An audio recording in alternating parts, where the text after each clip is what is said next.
Vamos mais uma vez orar. Depois eu quero convidar os irmãos que abram suas Bíblias no livro do Evangelho de João, capítulo 3.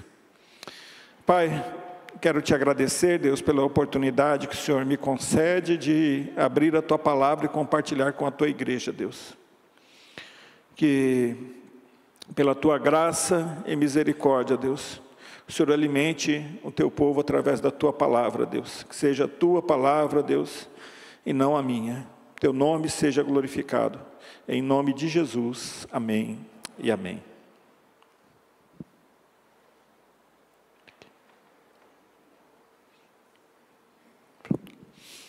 Um Deus que vela pela sua palavra. Um estudo sobre a grandiosidade da palavra de Deus e a forma de anunciá-la. Todos acharam? Amém? Se tem algum irmão que não achou ainda, quem está do lado, o amor cristão ajude-o a encontrar essa passagem. Evangelho de João, capítulo 3, eu creio que todos já devem ter achado. Então, vamos lá.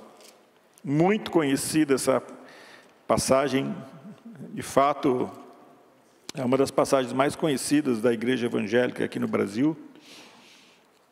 E creio também que uma passagem conhecida de todos os cristãos de todas as épocas. O texto diz o seguinte: E havia entre os fariseus um homem chamado Nicodemos, príncipe dos judeus. Este foi ter de noite com Jesus e disse-lhe: Rabi, bem sabemos que és mestre vindo de Deus, porque ninguém pode fazer esses sinais que tu fazes se Deus não for com ele. Jesus respondeu-lhe e disse: Na verdade te digo que aquele que não nascer de novo não pode ver o reino de Deus. Disse-lhe Nicodemos: Como pode um homem nascer sendo velho? Porventura pode tornar a entrar no ventre de sua mãe e nascer? Jesus respondeu: Na verdade te digo que aquele que não nascer da água e do Espírito não pode entrar no reino de Deus. O que é nascido da carne é carne, o que é nascido do Espírito é Espírito. Não te maravilhes de te dizer: necessário vos é nascer de novo. O vento assopra onde quer e ouves a sua voz, mas não sabeis de onde vem nem para onde vai. Assim é todo aquele que é nascido do Espírito. O Nicodemos respondeu e disse-lhe: Como pode ser isso? Jesus respondeu e disse-lhe: Tu és mestre de Israel e não sabe isto? Na verdade te digo que nós dizemos o que sabemos e testificamos o que vimos, e não aceitais o nosso testemunho. Se vos falei das coisas terrestres e não crestes, como crereis se vos falar das celestiais? Ora, ninguém subiu ao céu, senão o que do céu desceu, o Filho do homem que está no céu. E como Moisés levantou a serpente no deserto, assim importa que o Filho do homem seja levantado, para que todo aquele que nele crê não pereça, mas tenha vida eterna. Porque Deus amou o mundo de tal maneira que deu seu Filho unigênito, para que todo aquele que nele crê não pereça, mas tenha vida eterna. Porque Deus enviou o seu Filho ao mundo, não para que condenasse o mundo, mas para que o mundo fosse salvo por ele. Quem crê nele não é condenado, mas quem não crê já está condenado, porque não crê no nome do unigênito Filho de Deus. E a condenação é esta: que a luz veio ao mundo, e os homens amaram mais as trevas do que a luz, porque as suas obras eram más. Porque todo aquele que faz o mal aborrece a luz e não vem para a luz, para que as suas obras não sejam reprovadas. Mas quem pratica a verdade vem para a luz, a fim de que as suas obras sejam manifestas, porque são feitas em Deus. Até aí. Eu quero destacar 3 pontos aqui. O texto é muito conhecido, eu sei que os irmãos já estudaram, já conhecem muito bem esse texto, né? Mas eu queria destacar a primeira coisa. Quando nós pensamos em 3 marcas na vida do cristão autêntico, um cristão que é cristão de fato, nós vamos pensar, em primeiro lugar, na sua conversão genuína. Por isso que Jesus disse para Nicodemos: você é mestre em Israel, não sabe essas coisas? Quer dizer, se não nascer de novo, não é possível entrar no reino de Deus. Queridos, a vida cristã, olha, graças a Deus, porque por todas as jovens, as crianças que tiveram a oportunidade de ter um lar cristão, de ter um pai temente a Deus e de ter uma mãe temente a Deus, um avô, uma avó.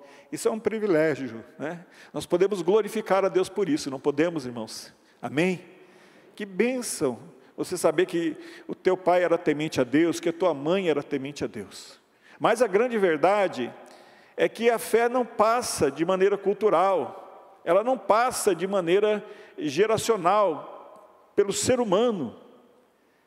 É necessário nascer de novo.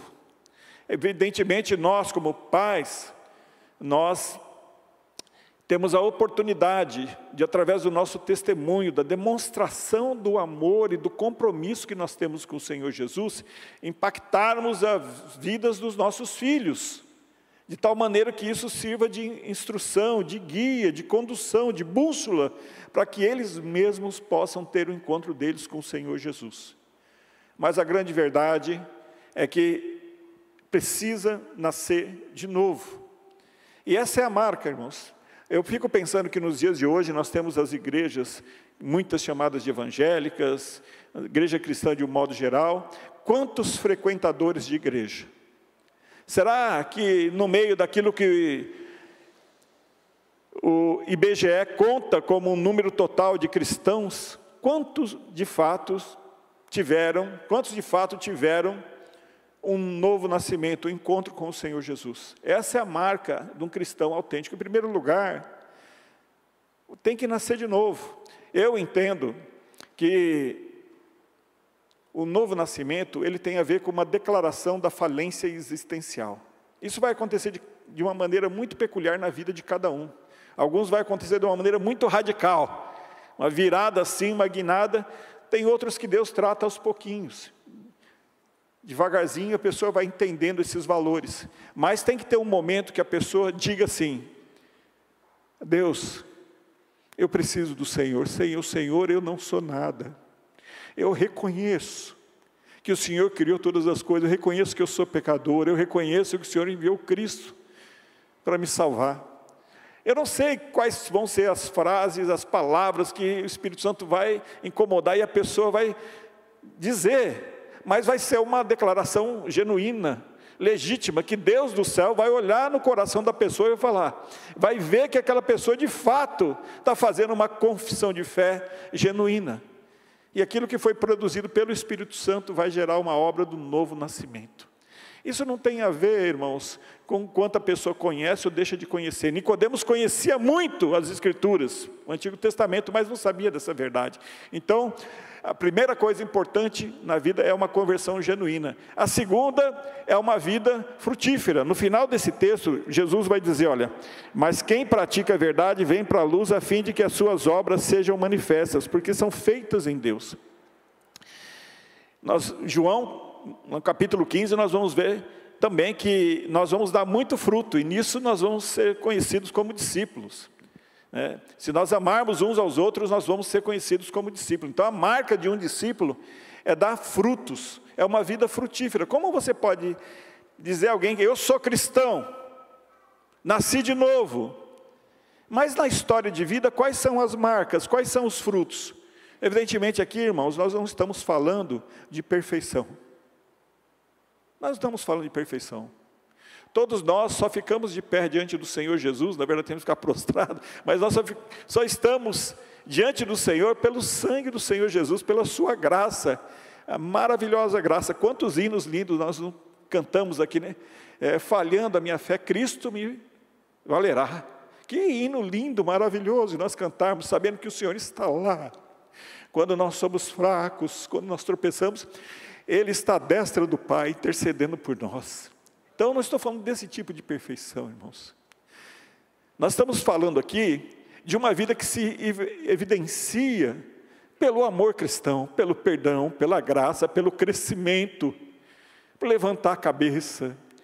Olha o filho pródigo, ele fez tantas coisas, mas voltou com o coração quebrantado. Quantas pessoas, nós vamos ver, Davi caiu, levantou com o coração quebrantado. Quantas pessoas que as Escrituras mostram, e a história, os grandes homens que nós temos assim uma grande admiração. Pense, por exemplo, Martinho Lutero. Quando você vai estudar a vida de Martinho Lutero, você vai ver quantas coisas que talvez você ficaria escandalizado. Mas é um homem que amava o Senhor. A vida mostra transformação. Então, o segundo ponto a marca na vida de um cristão autêntico de fato, é que não somente ele nasceu de novo, mas há evidências desse novo nascimento. Frutos. Maltratava os outros, desrespeitava pai e mãe, e aí começa a honrar pai e mãe. Vivia enrolando, trapaceando, enganando, e depois quer trabalhar de maneira justa, quer honrar, vivia todas as coisas que a gente sabe. Então, é uma escalada, vai de glória em glória. Deus está trabalhando, operando nossas vidas, tem fruto. E a terceira marca, irmãos, que é tão importante quanto as outras duas, é uma teologia bíblica. O que eu quero dizer por uma teologia bíblica? Às vezes as pessoas estão lá, nasceu de novo, está dizendo que nasceu de novo, e você crê, porque você vê os frutos, mas a pessoa não sabe explicar da razão da fé dela. Por que você crê? Não sabe explicar. Eu conheço pessoas que elas conseguem se modelar a todo tipo de ensino. Como pode ter crenças mais díspares? De um lado crendo numa coisa, na outra, e fala que está tudo certo, e acaba dizendo até que todos os caminhos levam a Deus. Como é que um cristão pode dizer uma coisa dessa? Nós temos que ter uma teologia bíblica, saudável. Irmãos, pode haver a maior pressão que for, para que nós, enquanto batistas, venhamos a adotar uma posição de igrejas, como estão adotando aí, mas nós não podemos abrir mão daquilo que tem sido a história da nossa fé. As nossas landmarks, aquilo que nós temos guardado, sabe, que vem de séculos e séculos, que nos faz crer e nos impulsiona adiante. A nossa vocação missionária, a crença no sacerdócio universal de cada cristão, na suficiência das Escrituras, todas essas questões, de onde elas vieram? Vieram de um estudo profundo das Escrituras, vieram do estudo profundo. Eu sei que os nossos irmãos presbiterianos, eles têm uma alegria muito grande quando falam do catecismo de Westminster, etc. Mas, quando a gente pensa ali nos congregacionalistas, nos separatistas ingleses, eles foram primeiro a pegar ali a confissão de Westminster e perceber que precisava ter um tratamento melhor diante do Novo Testamento, do relacionamento das igrejas, porque não havia subordinação de uma igreja. Você lendo o Novo Testamento, você não vê uma igreja subordinada a outra, a não ser pelo amor. E essa é uma marca, por isso que nós somos congregacionais, porque nós entendemos que um só é o nosso Senhor. E vocês vai daqui, vai para a Igreja Batista, ou para a PIB aqui de São Paulo, ou para a Paulistana da Aclimação, ou vai para a PIB de Ribeirão Preto, de Bauru, em qualquer lugar, somos irmãos. Nenhuma igreja é melhor que a outra, todas as igrejas são diante de Deus. Agora, essas convicções veio por conta de estudar as Escrituras com profundidade. Você tem um tesouro precioso nas mãos. É uma tradição de estudar as Escrituras, de confiar nos ensinos que nos foram passados, por quem se debruçou, irmãos. Então, a importância de estudar a teologia, uma teologia bíblica, entender essa verdade e transmitir aos filhos. É muito bonito quando o filho está com uma dúvida e vem perguntar para a mãe, vem perguntar para o pai, o avô. Olha que coisa linda. Às vezes o avô está lá na sacada lá do prédio, ou está no quintal, está lá no sítio, e o menino chega e volta da escola dominical, ou volta da escola e pergunta lá alguma coisa, e o vô vai lá, abre a Bíblia e começa a explicar. Olha que bênção, coisa maravilhosa isso. É uma coisa sensacional. Eu lembro quando eu era pequeno, a professora falou assim, quem aqui, eu tinha acho que uns 7 anos, quem aqui é católico, acho que primeira série, é uma coisa assim, lá na época, lá atrás. Quem é católico, levanta a mão. Eu levantei a mão, eu vi os meus amiguinhos da classe, todo mundo levantando a mão, eu levantei a mão. Pode baixar. E quem é protestante? Eu vi os outros levantando, eu levantei a mão também. Mas, tinha amigo meu, eu queria agradar todo mundo. Aí depois, quando eu cheguei em casa, eu fui conversar com a minha mãe, né? Não que eu não tivesse ido na igreja, mas eu não entendi ainda. E eu fui falar: mãe, a gente é católico ou a gente é protestante? Ela deu risada: não, meu filho, nós somos protestantes. Começou a explicar toda, né? E depois começamos a ir para a escola dominical e fomos entender todas as coisas e guardar no coração. Até hoje eu guardo a imagem das professoras queridas, né? Do pastor lá da PIB de Ribeirão Pires, os irmãos, as professoras da escola dominical, a Olga, a Undina, que cuidavam da gente. Coisa linda, irmãos. Quer dizer, é um ensino que nós não podemos desvalorizar a escola dominical. Guarda isso aqui em nome do Senhor Jesus. Olha que instituições preciosas. Eu sei que tem muitos pastores aí que estão abrindo mão da IBD. Essa é uma instituição abençoada que nós temos que preservar. Preservar as nossas faculdades teológicas, os nossos seminários, preservar o nosso ensino na escola bíblica dominical, preservar essas instituições que ensinam a palavra de Deus.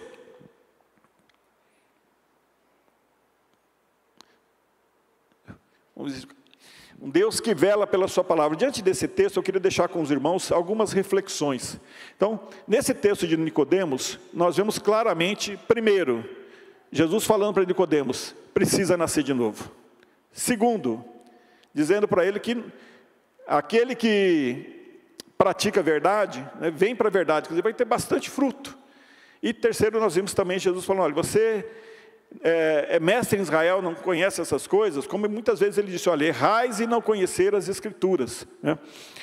E dentro disso, irmãos, pensando exclusivamente nesse terceiro ponto, que é o ponto sobre a teologia bíblica, que é importante para a igreja, Deus não é desassociado da sua palavra.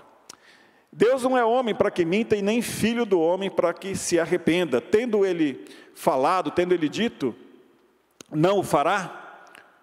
Ou, havendo falado, não cumprirá? Nós temos nas nossas mãos a palavra de Deus, que é infalível, inerrante. Há muitos seminários por aí, faculdades que têm um ensino liberal, que ensinam teologia como se estivessem ensinando ciências da religião, qualquer outra coisa, sem inculcar nos alunos, nos seminaristas, o temor pelas Escrituras, o respeito à inspiração. Porque se a Bíblia não é inspirada por Deus, se ensina-se que a Bíblia não é inspirada por Deus, ela é como um livro qualquer. Eu não preciso. Eu vou conhecer e vou estudar como estudo qualquer um grande filósofo. Mas se de fato, como nós cremos, a Bíblia é a palavra de Deus, então o meu relacionamento com ela deve ser diferenciado do que qualquer outra obra, do que qualquer outro livro. Jesus disse, né? Seja, porém, o vosso falar sim, sim, não, não, porque o procede disso é de procedência maligna. Ainda, pensando nessa questão, vou passar a próxima tela aqui para os irmãos, está aqui ainda um pouquinho devagar, mas dentro dessa questão da teologia e Deus falar através das suas palavras, falar através da sua palavra, eu queria que os irmãos refletissem comigo nisso aqui. Aqui. Como se dá a construção do sentido nas Escrituras? Qual é a relação da linguagem com a teologia? E qual a relação da fala de Deus com o discurso da igreja? Essa é uma reflexão que eu tive a oportunidade de fazer com os alunos lá na teológica. Porque se cada um diz que tem uma interpretação das Escrituras, como é que se dá essa questão da construção do sentido nas Escrituras? Nós acabamos de falar que Deus zela pela sua palavra. Quando Deus falou, todas as coisas vieram à existência. E a palavra de Deus não volta vazia, como nós sabemos. Agora, qual é essa relação? E é sobre isso que eu quero ver aqui com os irmãos.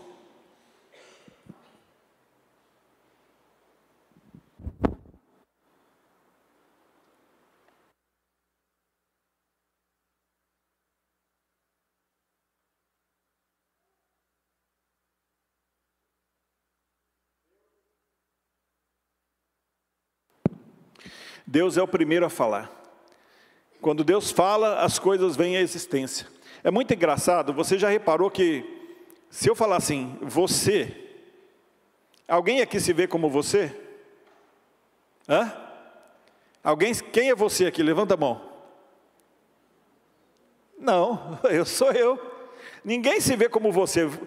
Você é simplesmente um simulacro da linguagem referencial, para que eu possa se direcionar a um outro eu, porque ninguém se vê como você. Todo mundo se vê simplesmente como eu. Agora, qual que é a diferença do eu de Deus, o grande eu sou, e nós?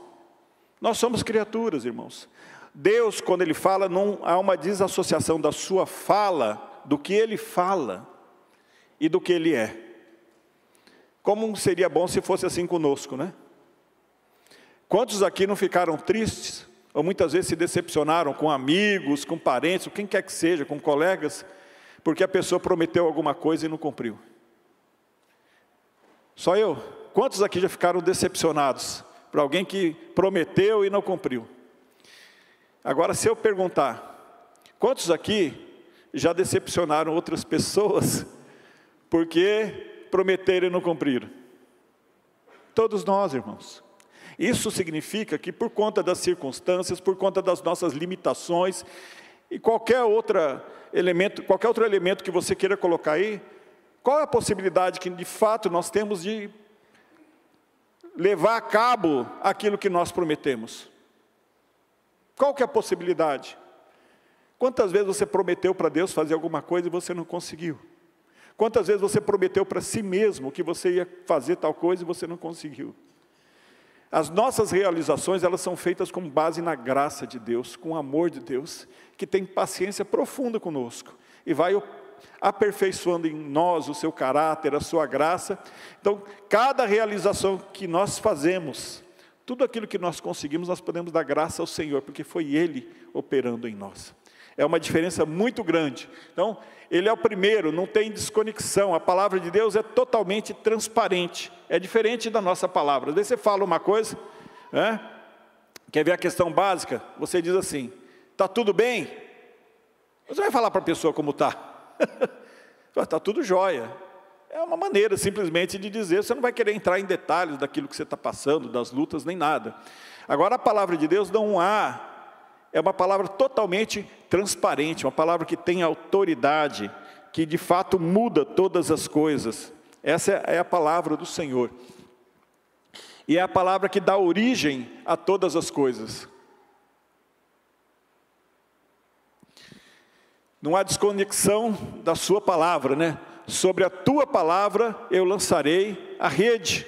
Pescamos a noite inteira, não deu nada, o dia inteiro trabalhamos, não pescamos nada, mas o Senhor falou, eu vou lançar a minha rede, porque a palavra do Senhor, ela de fato tem autoridade, né? Deixa eu passar aqui a próxima tela. Segundo ponto, irmãos, então primeiro Deus sustenta a sua palavra é legítima, verdadeira. Deus sustenta, Ele diz o seguinte, e disse Deus, viste bem, porque eu velo sobre a minha palavra para cumpri-la, em Jeremias.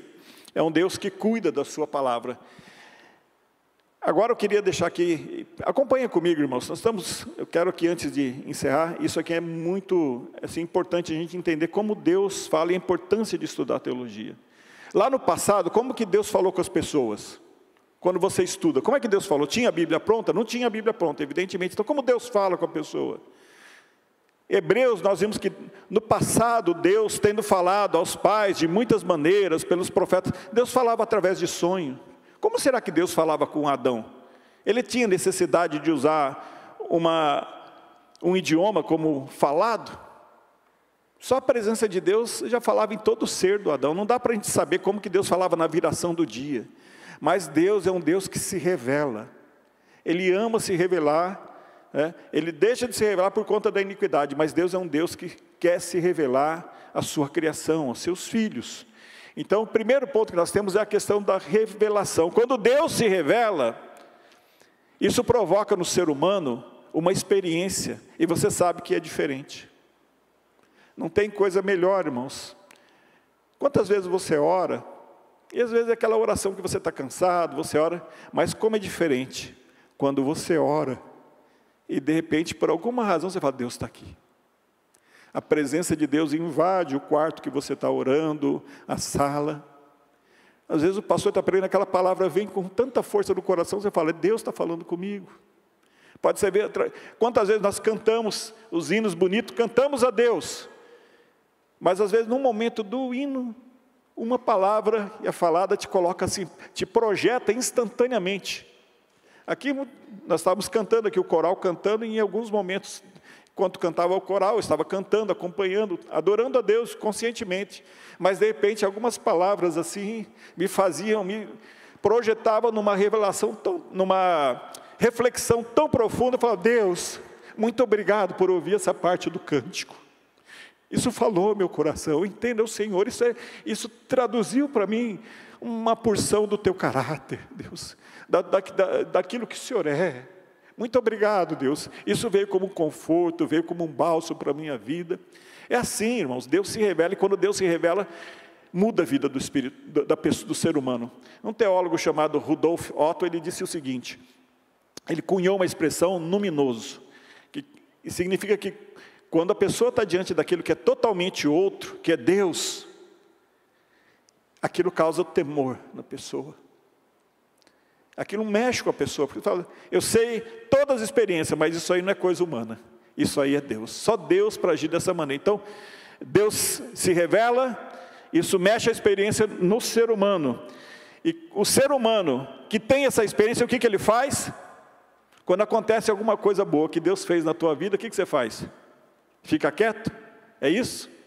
Por que Jesus falava, não fala nada? Parecia que era psicologia reversa.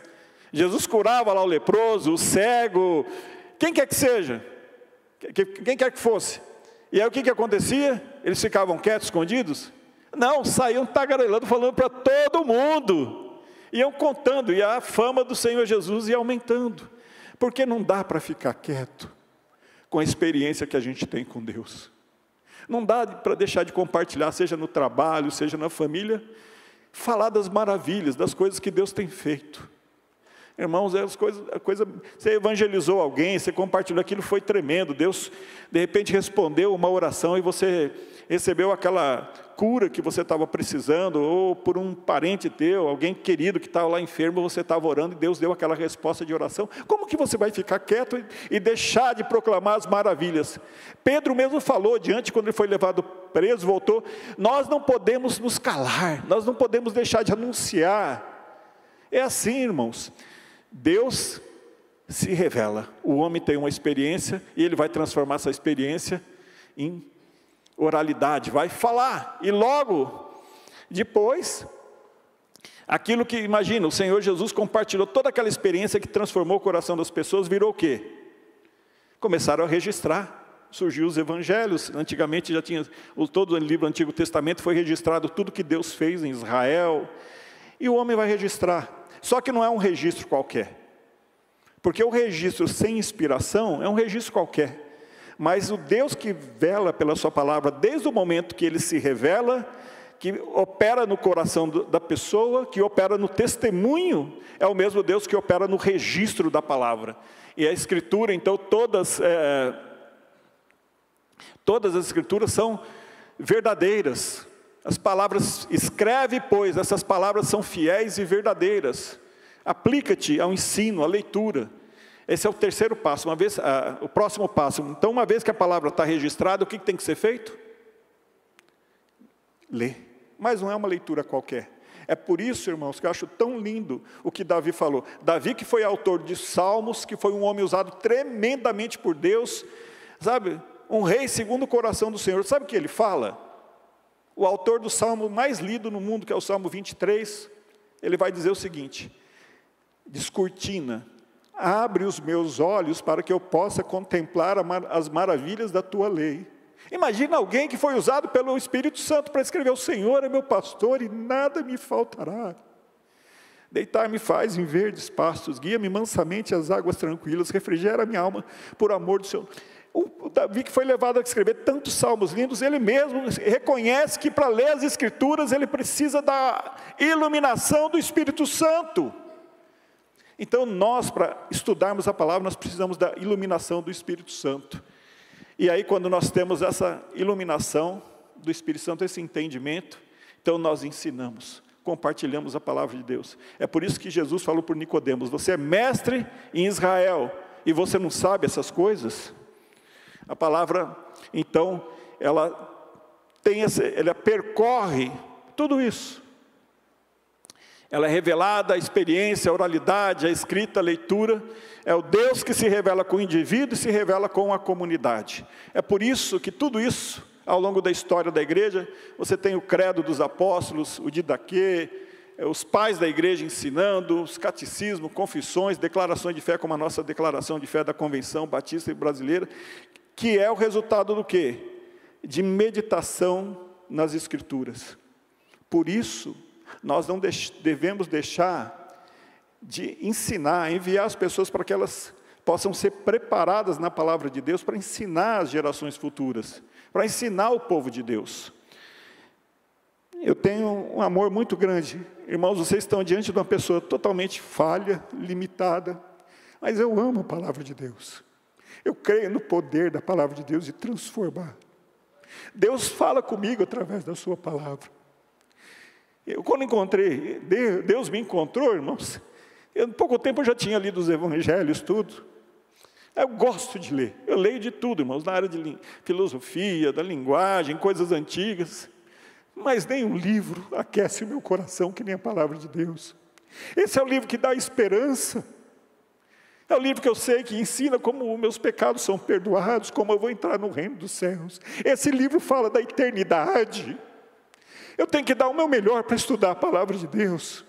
Pela graça de Deus, Deus há de me aperfeiçoar. A minha oração tem sido: Deus, faz de mim uma pessoa obediente, e uma pessoa que te ama, que coloca em prática os teus mandamentos.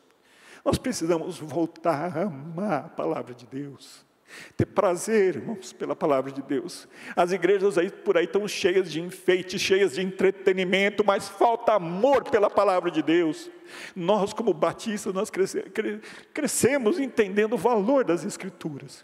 Então, nessa noite, eu queria deixar esse desafio: amem a palavra de Deus, ela tem poder de transformar. Há muitas áreas na minha vida que eu quero ver transformada, e eu creio no poder da palavra de Deus de transformar. Pai Celestial, eu te dou graça, Deus, muito obrigado, Deus, obrigado pela tua palavra que é viva, que é eficaz. A tua palavra não decepciona, Deus.